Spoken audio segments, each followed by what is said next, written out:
Last வீடியோவில் சொன்ன மாதிரி இனிமேல் எங்கள் வீட்டில் 1 வீக்கு கேப்சிகம் ரெசிபிஸ் தான் ஓடுன்னு சொல்லியிருந்தேன். சேம் அதே மாதிரி தான் இன்றைக்கி வந்து கேப்சிகம் கிரேவி தான் செஞ்சுருந்தேன். ஆக்சுவலி எங்கள் வீட்டில் மேக்ஸிமம் சப்பாத்தி தான் இருக்கும் பிரேக்ஃபாஸ்ட்டுக்கு. ஸோ அதுக்கு எவ்ரிடே கிரேவி தேடுறதுக்குள்ளே அது போதும் போதும்னு ஆயிரும். நான் ரீல்ஸ் பார்த்துட்டு இருக்கும்போது ஒரு ரீலில் வந்து நியா நானா ஷோட கிளிப் ஓடிட்டு இருந்துச்சு. ஸோ அதில் வந்து அவங்க இந்த ரெசிபி சொன்னாங்க. அவங்க வந்து பிரிஞ்சால் யூஸ் பண்ணியிருந்தாங்க. நான் வந்து கேப்சிகம் யூஸ் பண்ணிட்டேன்.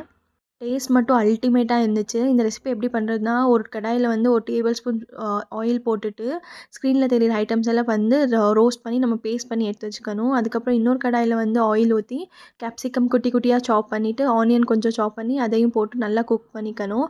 ஆனியன் கேப்சிகம் நல்லா குக் ஆன பின்னாடி ரெட் சில்லி பவுடர் போடணும். ஆக்சுவலி ரெட் சில்லி பவுடர் இல்லைன்னா நம்ம வீட்டில் அரைச்ச மிளகா பொடி இருக்கும்ல, அதையும் போட்டு டேமரிண்ட் பேஸ்ட் இல்லையா புளி கரைச்ச தண்ணியும் கூட நம்ம சேர்த்துக்கலாம்.